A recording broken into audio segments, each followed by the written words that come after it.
Right, as I said, that we are awaiting tonight's match, which will begin at 9 Cairo local time.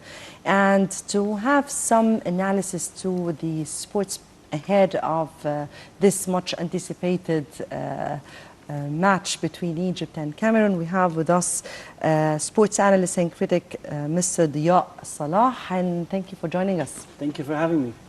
And if I start with our team, and we need to know the history of our team in this particular tournament. Well, first of all, thank you for having me. We hope that today at 10:25 or 10:30 we'll have a very good celebration altogether. Talking about the history of the tournament and the history of our national team, everybody had the big hope and wish that we were the upper hand in the tournament. A little bit of issues happened before the tournament. Not the best or the most anticipated player selection happened, and that was down to the coach's decision. I think overall we, as the Egyptian team and Cameroon, are two big rivals in Africa. When you look on paper and history, I think both teams deserve to be in the final. When you look at the different individual stages of the tournament, it was a little bit different. We ended the group on top, 7 points. Cameroon ended at second place. And again, you know, we've heard a lot of issues about, oh, we weren't that good, we weren't that bad, from all the different sports analysts and journalists and all that. But again, I'm very confident. I feel that the way we were handling each game by game, we've done very well. And I hope that will pay off tonight. Yes, if I may speak about another issue that was really the discussion of many people, the fitness, the difference in fitness.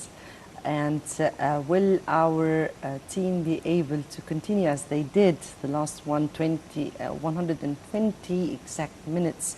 And despite all expectations, they did it. Sure. Besides the physical fitness, if we go a little bit back and we talk about our work rate and our mental strengths in the past two matches, I think we showed very good potential. Yes. Especially, you know, when we were playing in the Morocco game, everybody thought, okay, 5-10 minutes left, we're going to go into extra time and penalties, and when you look at the performance in the last 10 minutes, and then you can see that there was a free kick done by Abdullah Said and Mohamed Salah. It showed me right there that there was totally team concentration on the pitch, and players were very much working together. They didn't give up until the last moment, and this is something that you have to give credit to the coach Cooper, you know. And we also have to speak about techniques, because I mean here on the ground they play different to suit the team they are confronting. Sure. And we've seen this in the Morocco, or between Egypt and Morocco, and we've seen another kind of playing. Yes. With the Burkina Faso. So, yes. Well, yeah, the way I look at it is that Cooper and his staff, football is about, it's like a short-term project. When you go into a tournament like this, you need results, you need points at the first stage, and it's something that we've done very well. We ended the first round, the group stage, top of our group. We haven't conceded any goals in the first 3 matches. So that gives a very good indication. A level of confidence is very high amongst the defenders, our superhero, the goalkeeper, Assam Hadri, of course.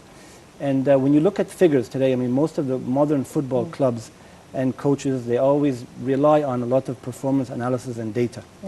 Sometimes you always expect something from a player that actually you don't see his performance on the pitch, but on paper, he's exceeded what's been requested from him. We went into the second game, Morocco and then Burkina Faso. Again, back to what you were talking about, the physical part. I didn't feel that during the 120 minutes we played on the second match, we weren't out outplayed physically. No, Mm. even though their team had the upper hand in the Yes. body build, I think we performed exactly what was requested from us. And at the end of the day, like I said, it's a short-term project. You want to advance to the next stage, and I think we've done that very well. For the game of tonight, let me ask you about what sort of plan would be put there? Well, I'm not in the position of Cooper, of course. Cooper, of course. I wish I was, but you know, no. He definitely knows how to deal with the situations, and that. With some of our Yes. Players who are injured and missing that's a lot ones. of stress, and of course. You're yes. right. Yes. Well, I think Cooper has dealt with every situation in a proper way and in a very successful way. And again, when you go back to the numbers, you look at some of the stats that we've achieved in, for example, the Burkina game. They had more possession than us, maybe. Same thing with Ghana and Cameroon. Cameroon did not have the best possession of the match, but at the end of the day, they managed to get the points. From our side, yes, we did have a couple of very effective injuries at the beginning. I think, again, Cooper treated that in a very, very smart way and a very effective way as well. We've seen Mohammadi came in and he made a very, very big difference Yes. to the performance of the But team. also the loss of Shenawi was something. Of course, yes. Well, sometimes in football, you know, football can be a little bit of bad luck to some of the players, and it could be good luck to some of the players. And maybe the way I look at it, this is maybe the best way to tell Hadri thank you and Yes, definitely. and well big, done big after thank all you. of these. Yes, he's been Yes. appreciated all over the world. So I think what he's done with us so far needs to be very much appreciated. Yes, if we look to the tournament itself, AFCON 2017, in Gabon, and there were many surprises. Yes. And what exactly was surprising to you? And how do you view, by the way, the match of yesterday? There were some good surprises and some not very pleasant surprises. If we talk about the overall tournament, I think it was organized in a very positive way. Maybe some of the pitches weren't the best. Some of the pitches caused injuries to some of the players. Maybe long-term injuries, and I hope they can recover from that quick. The crowd or the fans turn up as well in the stadiums was not as I expected. I thought we were going to see more filled stadiums. That wasn't the case. A lot of stadiums were empty. I'm not sure why. But overall, some of the teams, I think Morocco did very well. I think Burkina Faso as well. Very young team, very bright team, and overall that's something that I really liked about the age group of the players has been decreased and is going down. I mean, if you look at the goalkeeper of Burkina Faso, he's 20 or something like Yes. that, and he's a starter. So that's very good and positive for African football in the future. Yes, I guess one of my colleagues who is very much professional in these sports, my colleague Nurmeen Abdurrahman, and she said that the day that the goalkeeper of Burkina Faso was born was the year when Ghassan al-Hadari played his first match. Yes, I know Nurmeen very well. She's a very much, she loves football more than a lot of people actually. I know she's very right. She knows exactly what he does, and more than 20 years Yes. difference. And of course, Yeah. If we speak about Egypt vis-a-vis Cameroon, a long history of rivalry, as you said, competition and all this. And I guess that today would be a kind of very challenging match. So tell me more about well, what went on between I know Cameroon. definitely a lot of people like to go back to history and build a little bit upon that. But I mean, if you look back to the Moroccan game, for example, when was the last time we beat Morocco? Okay, it was a very, very long time ago. Yes. A lot of the players that are playing on the pitch weren't even born when the last time that happened. And we kept on saying, oh, we're going to have a rough time and, beating Morocco, and it hasn't happened since a long time ago. But I personally, Mona, I'm not a fan of people that look back to these negative stats, you know. Today, it's just about what's going to happen in the next 90 minutes. I think we are very prepared. The mental strength of the players is very, very high. The team spirit is very good. Work rate over the whole tournament is very, very acceptable. And I just want to take it from there. And I think Cameroon, we beat them not just once or twice before. And I think we can do it again tonight and celebrate. Yes, I hope we celebrate all, of course, definitely. What I have here is that that Egypt was absent from the prestigious event in the last 3 editions, which means that this year is very particular for us to... Actually, when you look at it from a different perspective, I think what the boys have done was something very, very, very, very unexpected. Because today, if you look at our national league today, our local league today, we still play the football matches without the crowd. We don't have that full potential and enjoyment of the football league that it used to be football a long time ago. So the players, again, you know, once you take away crowd from the stadium, you lose a little bit of passion, you know. And today the players, they're playing, from my point of view, not in the maximum leagues that they can. We brought in some professional players, Nini, Salah, Trezeguet, Ramadan, and I think they've done very well to raise this whole team spirit and work in a very positive and a professional way. So I think no, we've done well, and hopefully we will, like we said, we'll pay off tonight. Right. So what history says versus what tonight we expect. So what history say and what should we be expecting? Egypt and Cameroon. Egypt beat Cameroon last two times. We beat them in the finals, and we're going to beat them again. That's a very brief and short answer. Yes, because like I said, today a lot of players that we shouldn't be putting pressure on players to you know, remember what happened in the past. There's a lot of circumstances that goes into every match.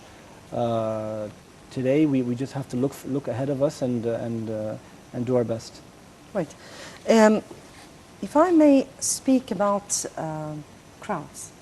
And you know, the Egyptian crowds are, and we have seen many, I mean here, thousands ready to go to Gabon in order to just be behind the team. Yes. How do you view that? How do you view the role that is played by our crowds? Well, football is a beautiful game, like they say, and it's a very passionate game. I've been into countries around the world, and people, they just know football, and that's it. Football brings happiness to the youngsters, to the big people, the elders, and I think the beauty of football is that it unites. It's a uniting sport. It brings people together, and when people celebrate, I mean, you've seen the last couple of times we celebrated and we won the African Championships. People were in the streets celebrating until the next morning, and that's the whole beauty of sports and football in particular. It's an international game. It's been played all over the world, and Africa is one of the big continents today that has very, very good potential players from the physical side and technical side as well. So it's very important that that FIFA today are promoting football everywhere in the world to bring different nationalities and different people together. Yes. And that's the whole purpose of these international tournaments. Yes. I mean, you look at our last game, the crowd from Morocco were supporting the Egyptian team against Burkina Faso. I have my friends from Libya, they were supporting the team. It was just a beautiful spirit that everybody wants Egypt to win.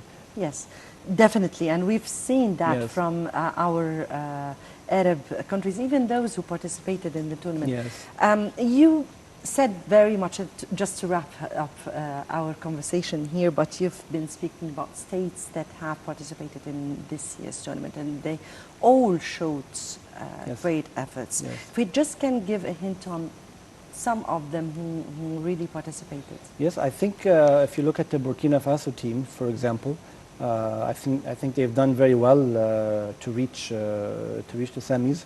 If you look at Cameroon as well, I'm not going to go into a little bit of details about the scores and stuff like that. But again, when you look at the different different players, like for example, you have players in Morocco and Algeria that play in Europe.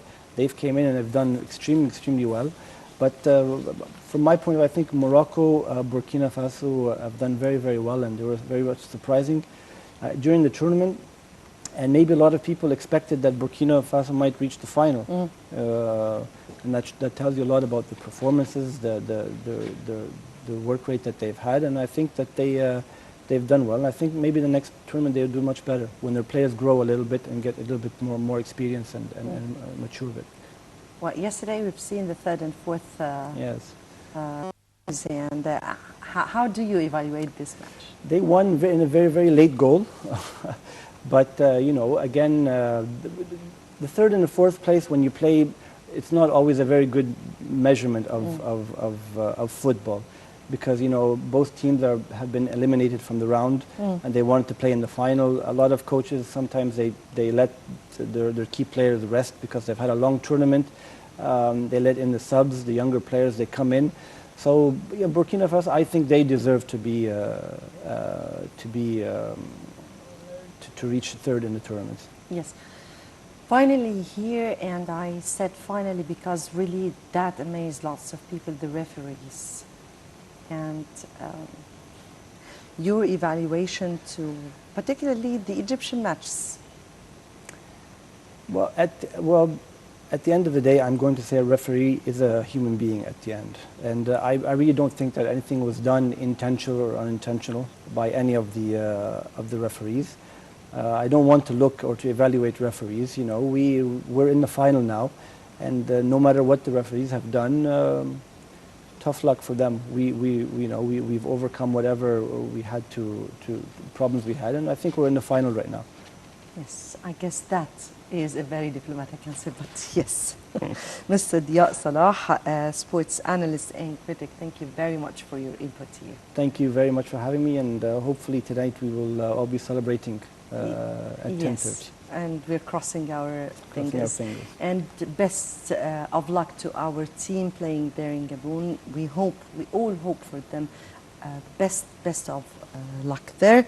I guess that brings us to the end of this episode of Cairo Local Time. Tomorrow will be another snapshot on Egypt and what is happening in Egypt. Until tomorrow, it's goodbye.